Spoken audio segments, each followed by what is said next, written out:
the most wonderful time of the year. I mean, it is.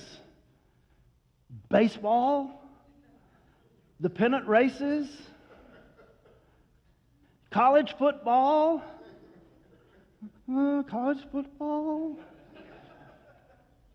NFL starts. Does it get any better than this? It's great. Last spring, when professional baseball players reported to spring training, there were approximately 2,000 hopefully Major League Baseball players who reported. 2,000. Out of those 2,000, how many of them do you think thought that, number one, they would make the team, they would make the 40-man roster? And I know it's a 26-man or 24-man regular and then 26 during the playoffs of active roster, but you can have up to 40. That includes people on injured list and paternity list and all of the other lists that they have. So how many of them do you think thought they could at least make the 40-man roster, finish the season, and be on one of the two teams that won a pennant? How many of those 2,000 do you think thought those three things? Every single one of them. All of them. How many of them made it? Well, they hadn't made it yet. None of them have made it yet, right? We still got a few more weeks. But at the end of the season, when they gather to play the World Series, there will be up to 40 on an American League team and up to 40 on a National League team. So out of 2,000, less than 80 will actually accomplish those goals. That's less than 4%. Now, a lot of factors play into who makes it and who doesn't. Talent, coaching, schedules. Yes, there's some luck involved, but there's one other factor. And I actually heard on TV this past week somebody make this statement about the Atlanta Braves team. And I think this is the one thing that may separate all of those other things, including all the other factors, but the one that the player himself can control. A lot of those other things are out of his control, but this is one that the player himself can control. Yes, all of those things have to happen, but there's one other thing. They have a commitment to details. A commitment to details. In fact, one of the things I love watching the Atlanta Braves, yes, I'm a Braves fan. If you're a fan of some other team, I'm sorry. But one of the things that I love watching is the way that those infielders, and these are all veteran, well, all but one are veteran players now. But day after day after day after day, they spend time with Ron Washington, who's one of the defensive coaches. And he's going through these repetitive drills. I mean, just over and over and over. He'll toss the ball up, and things that you think, man, they learned to do that in Little League. And yet, the attention and the commitment to details. Now, we're at a point in Matthew's gospel where Jesus has come down off of the mountainside where he had taught the principles and the values of the kingdom of God. And last week we actually looked at how when he came down off of the mountain, he went about and he basically showed everybody that, look, this is not a kingdom that's reserved for one day a week or reserved for a special group of people. This is an everyday kingdom. It's accessible and applicable to everyone. And so we're not surprised that after those things happen, that we read these words in Matthew chapter 8, verse 18. Now, when Jesus saw a crowd around him, he gave orders to go over to the other side. And a scribe came up and said to him, "Teacher, I will follow you wherever you go." And Jesus said to him, "Foxes have holes, birds of the air have nests, but the Son of Man has nowhere to lay his head." Another of the disciples said to him, "Lord, let me first go and bury my father." And Jesus said to him, "Follow me. Leave the dead to bury their own dead." Crowds. It wasn't uncommon for wherever Jesus went for there to be crowds. It started actually at the very beginning of his public ministry. We read this several months ago back in Matthew chapter 4. He went around all Galilee teaching in their synagogues and proclaiming the gospel of the kingdom of heaven, and great crowds followed him from all over. In fact, Matthew went to great lengths to let us know that people literally came from Galilee, Decapolis, Jerusalem, Judea, and even from beyond the Jordan. They came from everywhere. That was the end of chapter 4. The beginning of chapter 5, what does Jesus do? It says, seeing the crowds, he went up on the mountain. You see, it was never Jesus' intent to draw a crowd. That wasn't the point. He would not have been impressed with Darrell K. Royal Longhorn Stadium yesterday. I wasn't impressed either, but that's a whole other story. Jesus never intended to draw crowds.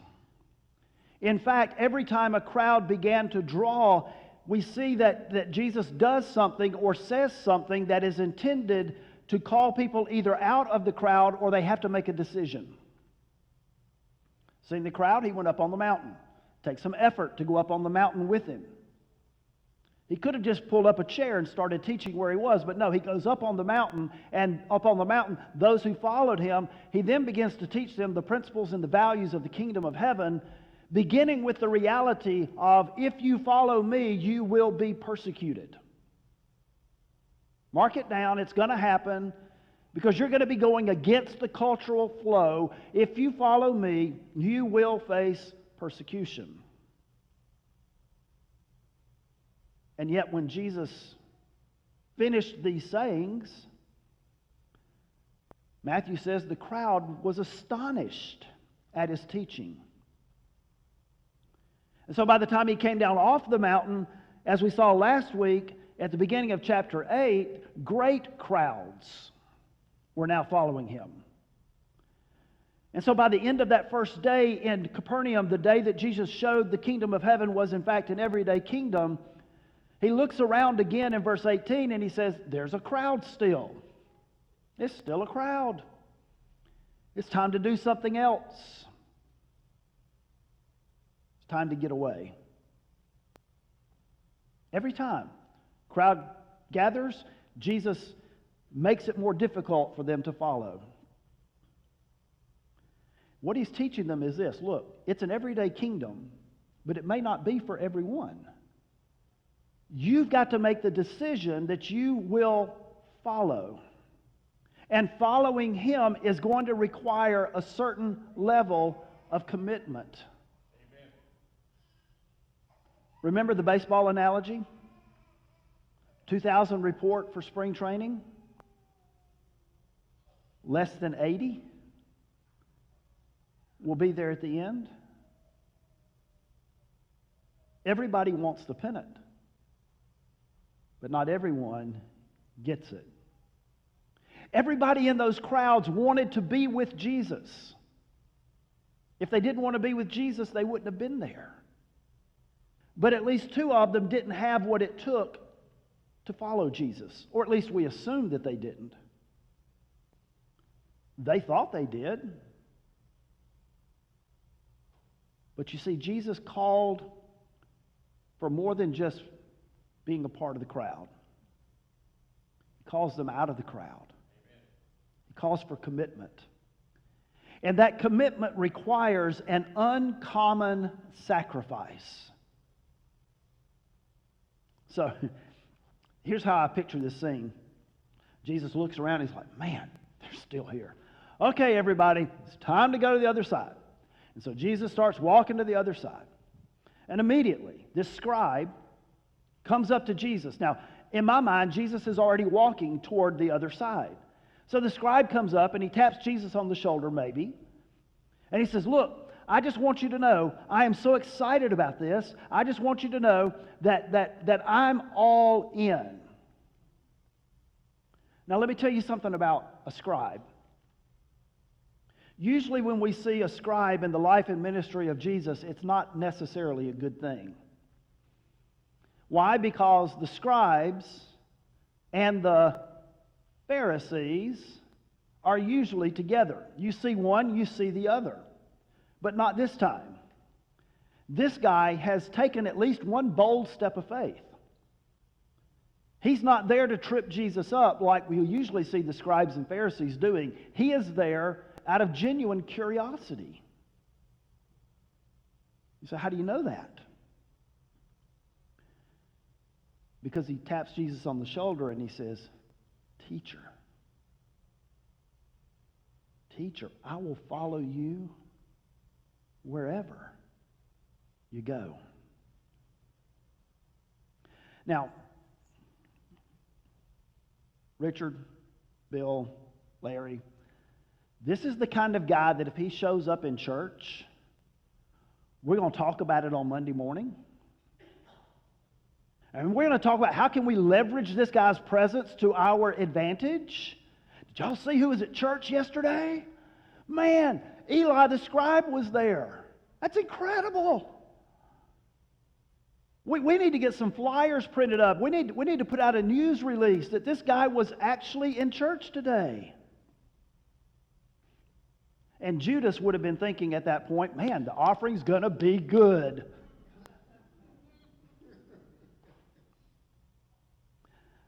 That's what the disciples would have been thinking with this guy being in the crowd. What would he have been thinking? After all, scribes were teachers. And normally, teachers did not follow other teachers. But that's what he called Jesus. He didn't use the normal word where most people, when they approached Jesus, they called him what? Rabbi. This isn't that word. This is a different word. This is a word for teacher in the popular sense of the word, the same word that someone would have used to describe what the scribe did. Now, we have no reason to doubt his sincerity. Jesus said, okay, everybody, it's time to go to the other side, and this guy speaks up. Teacher, I'll follow you. Now, again, in my mind, Jesus is already walking toward the other side. This guy comes up, taps him on the shoulder. Teacher, I'll follow you wherever you go. In my mind, Jesus is still walking as he says it. But as the words come out of his mouth, I think Jesus stops. He turns and looks at him with a questioning look on his face. You think so? Just wait. So Jesus' answer to this guy's statement, his response, is a little curious, is it not?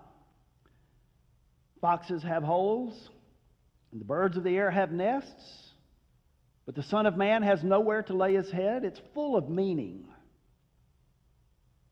First, he uses the title Son of Man, a reference to the messianic title first revealed in Daniel chapter 7, verse 13. In fact, that became Jesus' most often used reference to himself.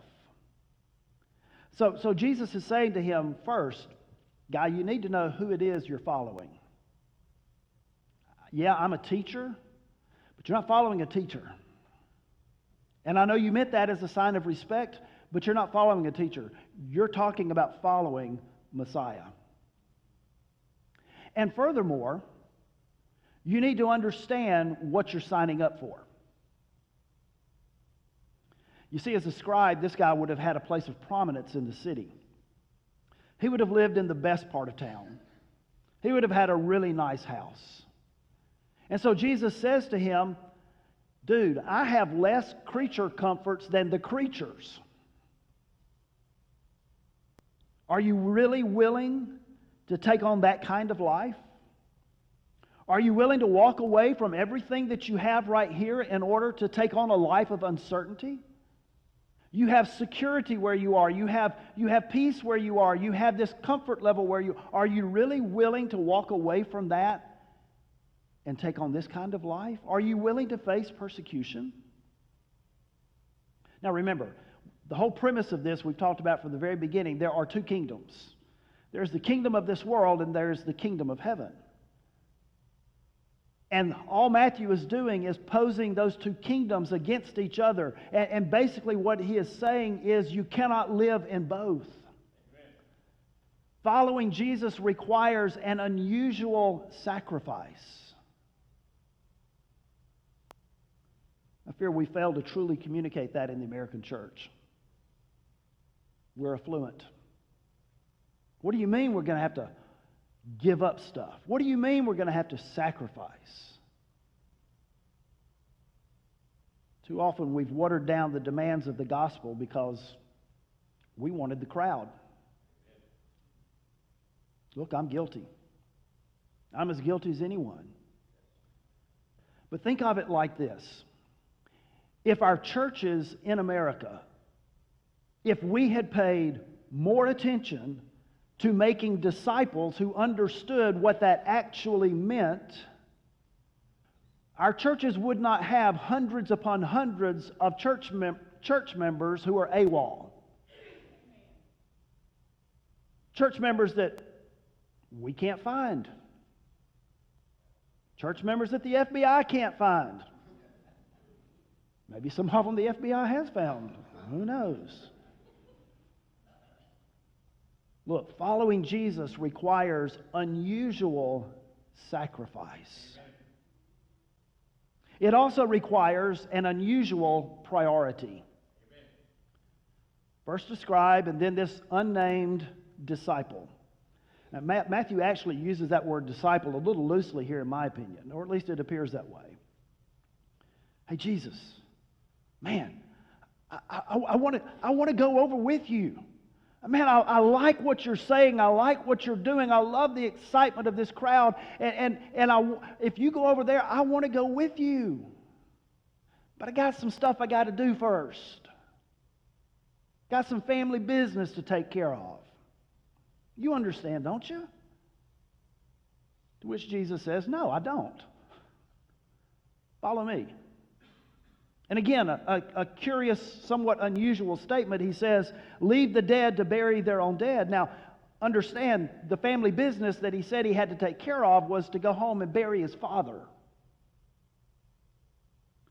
Seems odd, right? That Jesus would say, don't worry about that. After all, the Bible teaches us that we are to honor our father and our mother. Family's important.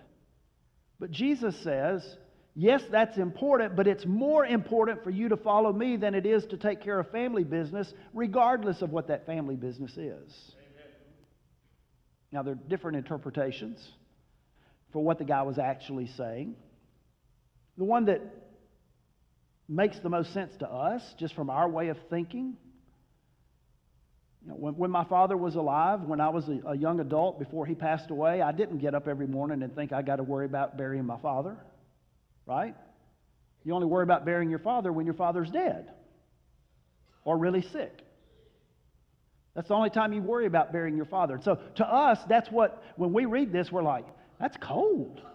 I mean, that would be an exception to the rule, right? I mean, if the guy's dead, he needs to go home and bury his father. In fact, in their culture, you had to bury him like immediately, same day. Which is why many people look at this and they say, no, that's not actually what he was saying. Because more than likely, if that's what he was saying, he wouldn't have been in the crowd to begin with. He would have been at home taking care of family business.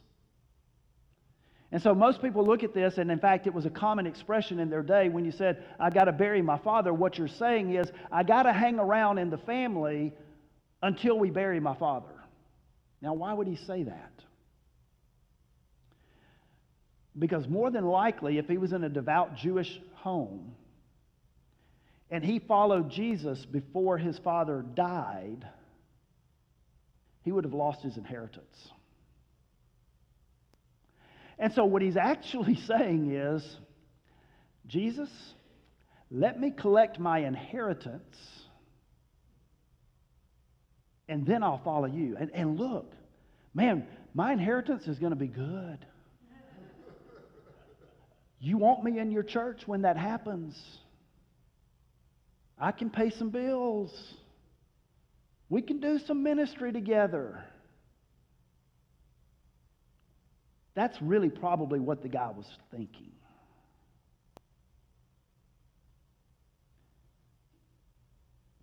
Regardless of what he was saying, regardless of what he's thinking, either way, Jesus says this: you have a choice to make. You can choose death, or you can choose life. Follow me. You see, when we are following the one who gives life, we're following Jesus.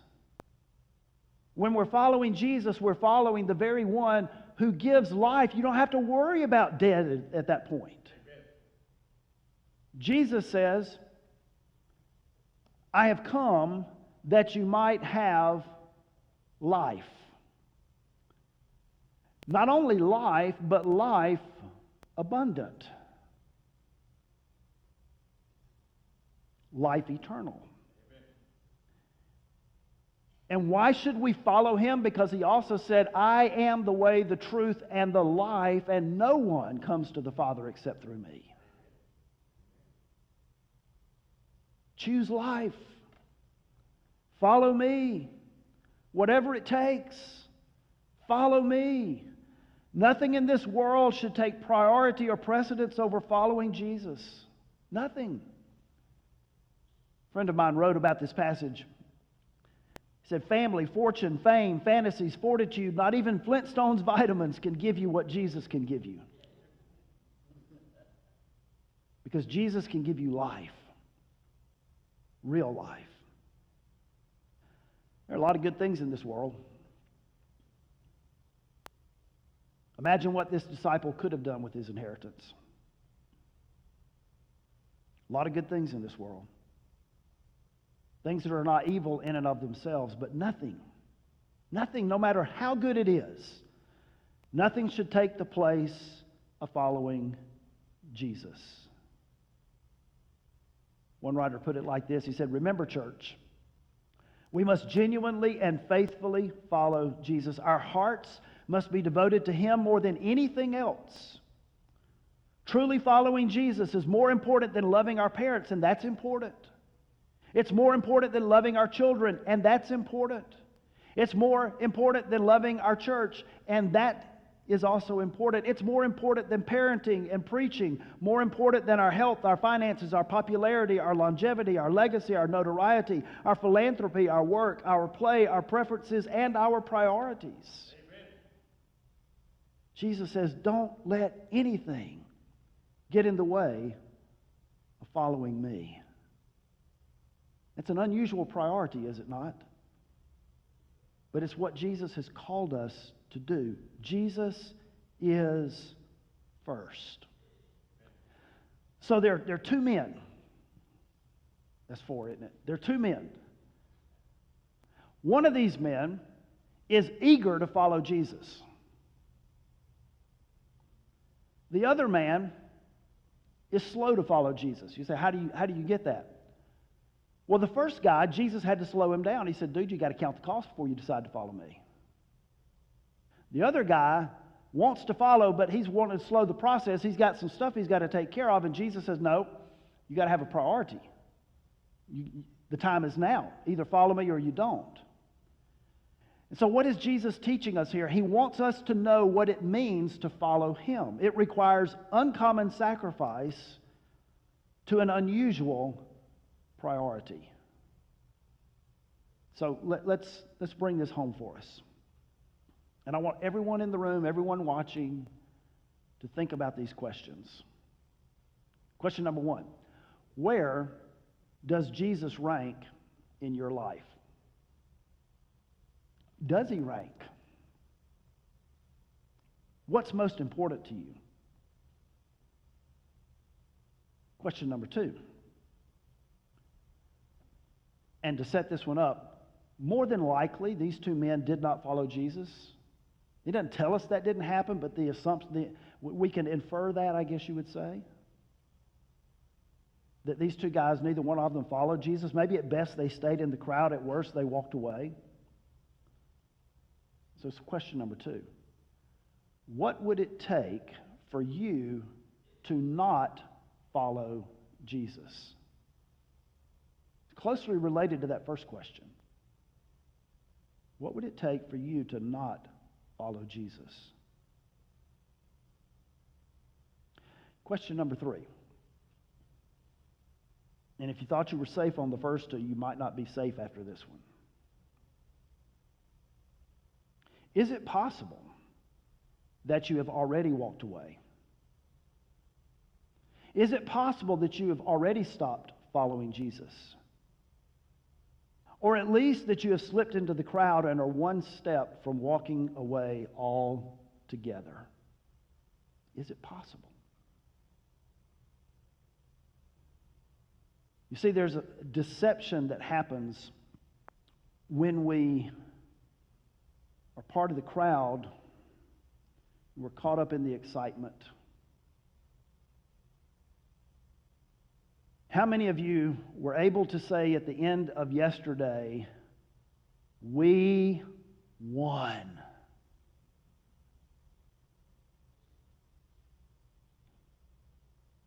I know a few of y'all that weren't, because my team beat your team last night. Remember, I'm a Troy grad. Troy played Alabama A&M yesterday. Sorry, Harry.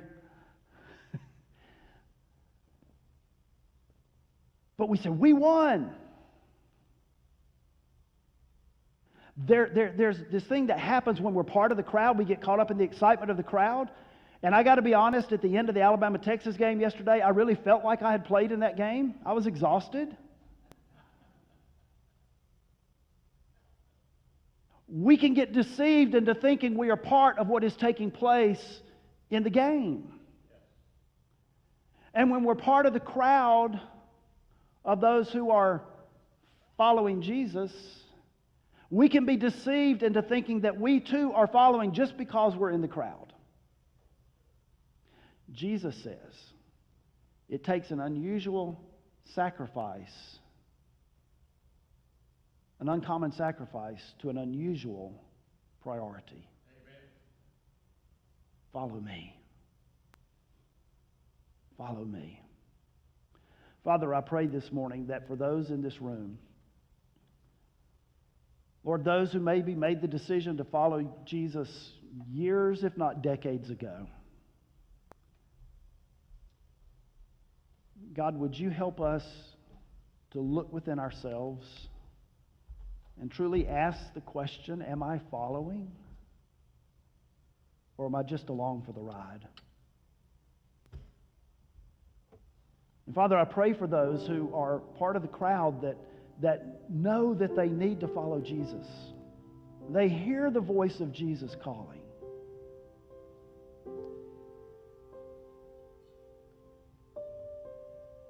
Father, would you enable us today to make the kind of commitment that we need to make to follow Jesus? It's the most important thing we can do. It'll make us a better grandparent. It'll make us a better brother or sister. It'll make us a better son or daughter. It'll make us a better father or mother. It'll make us a better employee or retiree.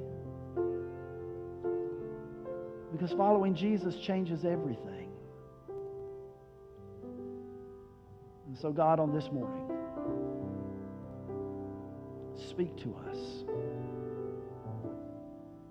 In Jesus' name.